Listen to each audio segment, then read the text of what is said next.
Welcome back to सुबह की सोच। अब हम बात करेंगे पाकिस्तान की सियासत की। पाकिस्तान की सियासत में नई जमातें बनती रही और कुछ वक्त के साथ खत्म हो गई, कुछ ने अपने लिए जगह बनाई। लेकिन सवाल यह है कि क्या आज का पाकिस्तान वाकई एक नई सियासी सोच, नए सियासी कल्चर और नई क़यादत का मुतहम्मिल हो सकता है? क्या अवाम अब भी रवायती सियासत पर यकीन रखते हैं या वो किसी मुतबादल की तलाश में हैं? इन्हीं सवालात पर बात करने के लिए आज हमारे साथ मौजूद हैं major general retired Farooq Bashir साहब, जो तहरीक तरक्की व कमाल के चेयरमैन हैं। उन्होंने 2022 में अपनी सियासी जमात की बुनियाद रखी और आज तकरीबन 4 साल बाद हम जानेंगे कि उनकी जमात ने अब तक क्या हासिल किया, अवामी रद्द-ए-अमल कैसा रहा, पार्टी का मंशूर क्या है और पाकिस्तान को किस सिमत में ले जाना चाहते हैं। और आज की सियासत पर भी गुफ्तगू करेंगे, जो कि मुल्की हालात हैं उनके ऊपर भी तबसरा उनका चाहिए। बिल्कुल जी, और इसी पर बात करने के लिए हमें स्टूडियो ज्वाइन कर चुके हैं major general retired Farooq Bashir sahab. Thank you so much sir for your time.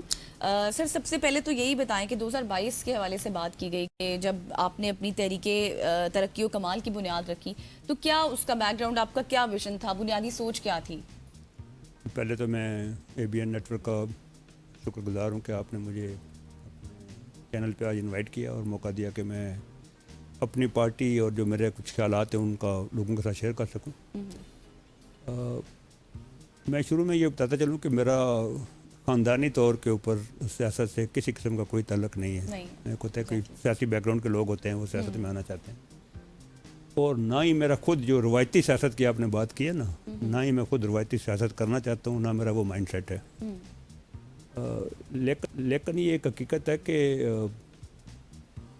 7-8 दहाइयों से पाकिस्तान माज़ वजूद में है और हर शोबे ज़िंदगी में हम तनज़ली का शिकार हैं अनफॉर्चुनेटली।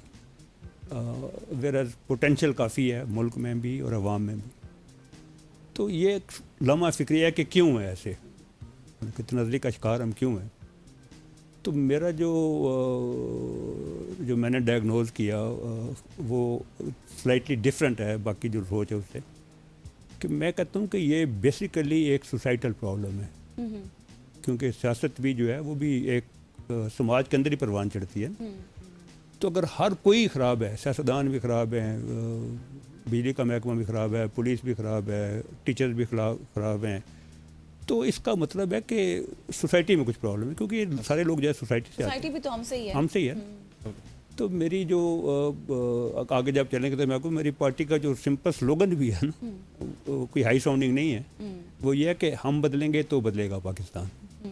तो ये हमारी सोच है। It is basically a socio political movement, जो कि मैं, मेरे साथ वाले लोग जो हैं, हम काफ़ी लोगों से ये बातचीत करते हैं कि let's own Pakistan, let's own our own mistakes, let's not blame everyone else.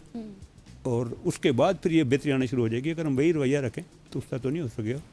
और ये बिल्कुल भी रवायती सियासत नहीं है, बिल्कुल भी नहीं है। बल्कि मैं जिस जगह पे भी जाता हूँ ना, मैं सबसे पहले दुआ करता हूँ कि अल्लाह पाक मुझे ये रवायती सियासत की झूठ और ये जो है मुनाफकत है उससे बचाए, क्योंकि उसी चीज़ ने हमारा बेड़ा कर रख दिया। बिल्कुल सही। अच्छा जनरल साहब, मुझे बताइएगा कि जो आजकल के हालात हैं वो भी आपके सामने हैं कि किस तरह से महंगाई है, किस तरह से एक आम आदमी का जीना मुश्किल हो चुका है। स्पेशली अगर पेट्रोल की बात की जाए, बिजली की बात की जाए, अशय ज़रूरिया की बात की जाए, वो सब आवाम की पहुँच से अब दूर होती हुई नज़र आए। इनको आप किस तरह से एनालाइज करते हैं और क्या इसका भी कोई हल आपके पास मौजूद है?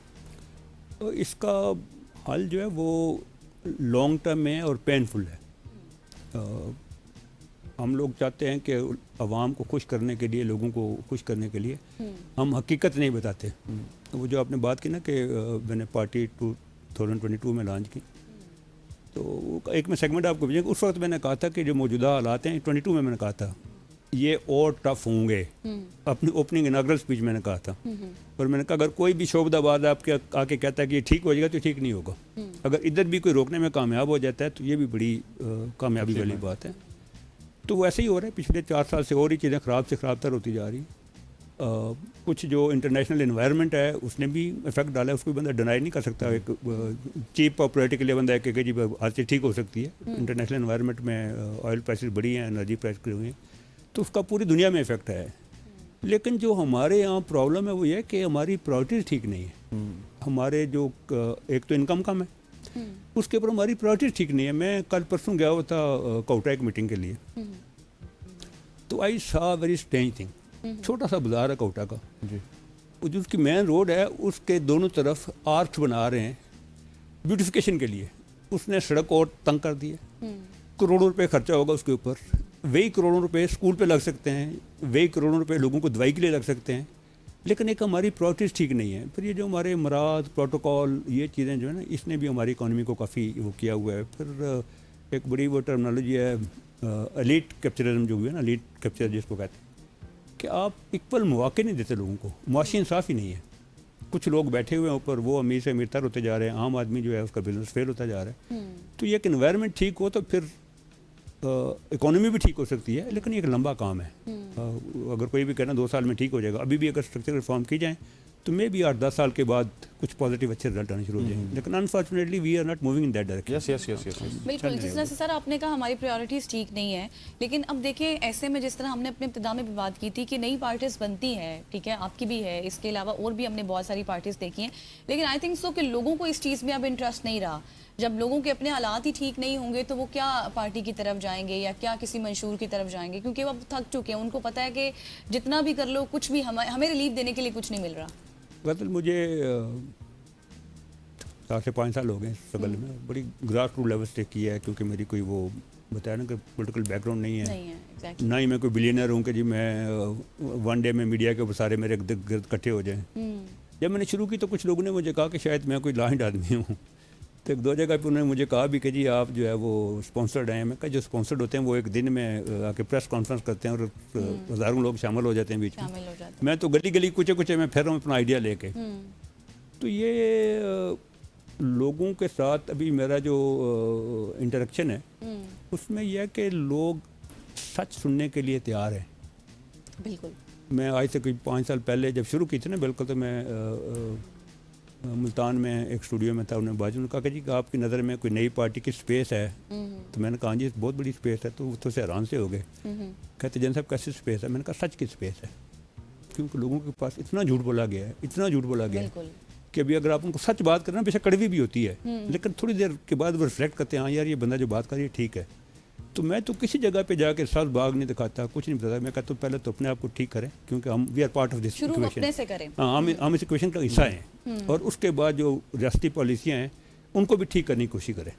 तो ये एक लंबी स्ट्रगल है, लेकिन लोग समझ रहे हैं, कम है। मैं वो कहता हूँ मैं गलत बयानी से काम नहीं लेता, कम लोगों को समझ आ रही है, लेकिन लोगों जिनको समझ आ रही है वो पक्के फिर मेरे साथ चल रहे हैं अभी। अच्छा, और क्या आप समझते हैं कि ये पूरे पाकिस्तान को भी समझ आ सकती है? क्योंकि हम देखते हैं कि यहाँ पे तो नज़रियात बिल्कुल आगे पीछे हैं, और थोड़ा सा शॉर्ट ही बताइएगा क्योंकि हमारे पास वक्त कम। मुश्किल है नज़रिए को ड्राइव करना, मुश्किल है, ठीक है, क्योंकि हमारे सियासत जो है ना वो बरादरी इज़्ज़ाम, पैसा, उसके बाद जो है वो किस तरह किसी को इम्प्रेस कर सकते हैं। आपकी तशरीफ का बहुत शुक्रिया, थैंक यू सो मच। हो जाएगा इसके बाद हमारे साथ major general retired Farooq Bashir साहब मौजूद थे, जो कि अपने ख्यालात का इजहार कर रहे थे, सियासत पे बात कर रहे थे। यहाँ पर वक्त हो जाता है एक शॉर्ट सी कमर्शियल ब्रेक का। ब्रेक लेते हैं।